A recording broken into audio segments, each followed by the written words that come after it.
સાબરકાંઠામાં સર્જાયો ભયાનક અકસ્માત। પ્રાંતેજના નનાનપુરમાં ખેતરમાં સૂતેલા પરિવાર પર ક્રેન ફરી વળી। ક્રેન નીચે કચડાતા બાળકનું ઘટના સ્થળે જ મોત નીપજ્યું। માતા પિતા અને બહેનને ઈજા પહોંચતા સારવાર માટે ખસેડાયા। ઘટનાની જાણ થતાં જ પોલીસે ઘટના સ્થળે પહોંચી વધુ કાર્યવાહી હાથ ધરી। ગીર સોમનાથમાં આમ આદમી પાર્ટીમાં પડ્યું ગાબડું। આગામી સ્થાનિક સ્વરાજની ચૂંટણીઓના પડઘમ વાગી રહ્યા છે, ત્યારે કોંગ્રેસ પક્ષે ગીર સોમનાથ જિલ્લામાં સોમનાથ મહાદેવના ચરણોમાં શીશ ઝુકાવીને પોતાના પ્રચાર અભિયાનના શ્રી ગણેશ કર્યા છે। ત્યારે ગીર સોમનાથમાં આમ આદમી પાર્ટીમાં કોંગ્રેસે ગાબડું પાડ્યું છે। જિલ્લા કોંગ્રેસ કાર્યાલયના ઉદ્ઘાટન સમયે આપમાં ભંગાણ થયું। અમિત ચાવડાની હાજરીમાં આપના નેતા કોંગ્રેસમાં જોડાયા હતા। તાલાળા અને કોડીનારના આપ નેતાઓએ આપનું ઝાડુ મૂકીને પંજો પકડ્યો। તાલાળા આપ તાલુકા પ્રમુખ સહિત અનેક નેતાઓ કોંગ્રેસમાં જોડાયા। સ્થાનિક સ્વરાજની ચૂંટણી પહેલા આપમાં મોટું ભંગાણ થતા કોંગ્રેસને ફાયદો થઈ શકે છે। સોમનાથથી કોંગ્રેસે કર્યો સ્થાનિક ચૂંટણીનો શંખનાદ। વેરાવળ જિલ્લા કોંગ્રેસ કાર્યાલયનો પ્રારંભ કર્યો। ગુજરાતમાં સ્થાનિક સ્વરાજ ચૂંટણી પહેલા ગીર સોમનાથ જિલ્લાના મુખ્ય મથક વેરાવળ ખાતે જિલ્લા કોંગ્રેસ કાર્યાલયનું ઉદ્ઘાટન કરાયું। પ્રદેશ અધ્યક્ષ અમિત ચાવડા, પ્રતાપ દુધાત, લલિત વસોયા સહિત મોટી સંખ્યામાં કાર્યકરો હાજર રહ્યા। જે બાદ વેરાવળ બાયપાસ ખાતે જાહેર સભાનું આયોજન કરવામાં આવ્યું હતું। આ સભામાં પ્રદેશ અધ્યક્ષ અમિત ચાવડાએ કાર્યકરોને સંબોધતા ભાજપ અને આમ આદમી પાર્ટી પર આકરા પ્રહાર કર્યા હતા। પરંતુ કાર્યક્રમ દરમિયાન એક મહત્વની બાબત સૌના ધ્યાન ખેંચી રહી હતી। જિલ્લા કોંગ્રેસ કાર્યાલયના ઉદ્ઘાટન સમયે સોમનાથ વિધાનસભાના ધારાસભ્ય વિમલ ચુડાસમા તેમજ વેરાવળ શહેર અને તાલુકા કોંગ્રેસ પ્રમુખોની ગેરહાજરી સ્પષ્ટ જોવા મળી હતી। સ્થાનિક નેતાઓની ગેરહાજરીને લઈને અનેક રાજકીય સવાલો ઉઠ્યા છે। ખાસ કરીને કોંગ્રેસના નવનિયુક્ત જિલ્લા કોંગ્રેસ પ્રમુખ પુંજાભાઈ વંશ બન્યા બાદ આ પ્રથમ મોટો કાર્યક્રમ હતો। આવા મહત્વના કાર્યક્રમમાં કેટલાક મુખ્ય સ્થાનિક નેતાઓ હાજર ન રહેતા કોંગ્રેસમાં આંતરિક મતભેદો અથવા કકડાટ હોવાની ચર્ચાઓ પણ રાજકીય વર્તુળોમાં ચાલી રહી છે। જો કે આ મામલે પ્રદેશ અધ્યક્ષ અમિત ચાવડાએ વધુ ટિપ્પણી કરવાનું ટાળ્યું હતું। બીજી તરફ જિલ્લા કોંગ્રેસ પ્રમુખ પુંજાભાઈ વંશે કહ્યું કે જો કોઈ મતભેદો હશે તો કોંગ્રેસના નેતાઓ સાથે મળીને ચર્ચા કરીને તેનું નિરાકરણ લાવવામાં આવશે। સ્થાનિક ચૂંટણી પહેલા ભાજપનું દક્ષિણ ગુજરાતના આદિવાસી વિસ્તારમાં શક્તિ પ્રદર્શન। જગદીશ વિશ્વકર્માએ આદિવાસી વાનચિત્રો પર વગાડ્યા। સ્થાનિક સ્વરાજની ચૂંટણીમાં ડંકો વગાડવા માટે ભાજપે કવાયત તેજ કરી છે। ત્યારે સ્થાનિક ચૂંટણી પહેલા ભાજપે દક્ષિણ ગુજરાતના આદિવાસી વિસ્તારમાં શક્તિ પ્રદર્શન કર્યું। પ્રદેશ ભાજપ પ્રમુખ જગદીશ વિશ્વકર્મા સુરત જિલ્લાના પ્રવાસે આવ્યા હતા અને મહુવા તાલુકાના વસરાઈ ગામે બૂથ સમિતિ કાર્યકર્તા સંમેલનમાં હાજરી આપી। સંગઠનને પાયાના સ્તરેથી મજબૂત બનાવવા માટે યોજાયેલા આ સંમેલનમાં ભાજપના કાર્યકર્તાઓ મોટી સંખ્યામાં જોડાયા હતા। સંમેલનને સંબોધતા પ્રદેશ ભાજપ પ્રમુખે કોંગ્રેસ પર આકરા પ્રહાર કરતા તેને ભ્રષ્ટાચાર અને કમિશન ખોરીનો પર્યાય ગણાવ્યો હતો। ગેસ સિલિન્ડરની અછત અને લાઈનો અંગે ચાલી રહેલી રાજનીતિને લઈને પણ તેમણે વિપક્ષની ટીકા કરી હતી। કાર્યક્રમમાં પ્રદેશ મહામંત્રી પ્રશાંત કોરાટ, સ્થાનિક ધારાસભ્યો, સાંસદો અને જિલ્લા ભાજપના પદાધિકારીઓ પણ ઉપસ્થિત રહ્યા હતા। આ પ્રસંગે મોટી સંખ્યામાં લોકો ઉમટી પડ્યા હતા। જગદીશ વિશ્વકર્માએ સ્ટેજ પરથી ઢોલ વગાડ્યો હતો। પોરબંદરના સાંસદ અને કેન્દ્રીય મંત્રી ડોક્ટર મનસુખ માંડવિયાએ જૂનાગઢના ઘેડ પંથકની લીધી મુલાકાત।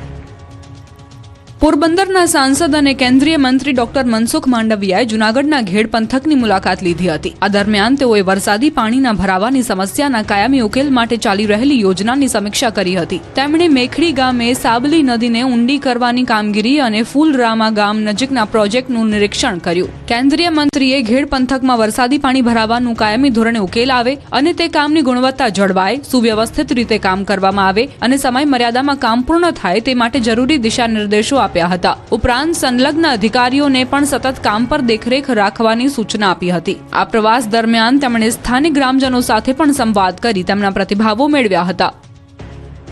અમરેલી અને જૂનાગઢથી સફેદ દૂધના નામે ઝેરના વેપલાનો પર્દાફાશ। હજારો લીટર નકલી દૂધ પકડાયું।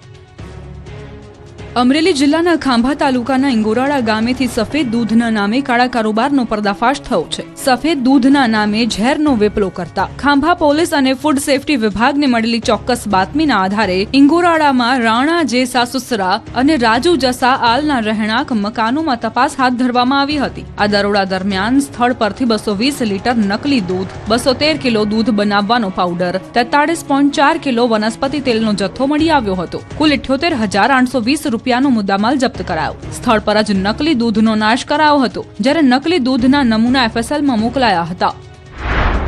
જૂનાગઢના હાર્દ સમાન કાળવા ચોક વિસ્તારમાં આવેલી સરકારી પુસ્તકાલય પાસે વહેલી સવારે શંકાસ્પદ દૂધથી ભરેલું ટેન્કર ઝડપાઈ જતા સમગ્ર શહેરમાં ખળભળાટ મચી ગયો. આ કાર્યવાહી કોઈ સરકારી તંત્ર દ્વારા નહીં, પરંતુ જાગૃત નાગરિકો અને યુવરાજસિંહ જાડેજાની ટીમ દ્વારા ગુપ્ત બાતમીના આધારે કરવામાં આવી હતી. દેવાભાઈ ભરવાડનું આ ટેન્કર વિસાવદરના દેડિયા ગામથી સવારે 5 વાગે નીકળ્યું હતું. ત્યારે યુવરાજસિંહની ટીમે વોચ ગોઠવીને જૂનાગઢમાં ટેન્કરને રોક્યું હતું. બાદમાં પોલીસ સ્ટેશનને લઈ જવામાં આવ્યું હતું. પોલીસ સ્ટેશનમાં જ કિટથી ટેસ્ટ કરતા ભેળસેળનો પર્દાફાશ થયો હતો. તપાસમાં સામે આવ્યું છે કે માત્ર 4 કેન જેટલું શુદ્ધ દૂધ મેળવ્યા બાદ તેમાં મોટા જથ્થામાં મિશ્રણવાળું અને કેમિકલ યુક્ત દૂધ ઉમેરી દેવામાં આવ્યું હતું. આ રીતે અંદાજે 350 થી 400 લીટર જેટલો શંકાસ્પદ જથ્થો તૈયાર કરીને ડેરીઓમાં ઠાલવવામાં આવતો. દરરોજ ટેન્કર મારફતે 8000 લીટર નકલી દૂધ બજારમાં વેચતા હતા. સોરઠ ડેરીમાં દૂધ ઠલવાતું હોવાનો વિદ્યાર્થી નેતા યુવરાજસિંહે આક્ષેપ કર્યો. સમગ્ર મામલે એફએસએલની ટીમ તપાસ કરે તેવી માંગ. જો કે આ સમગ્ર વિવાદ મામલે ફૂડ વિભાગના અધિકારીએ મીડિયા સામે બોલવાનું ટાળ્યું હતું.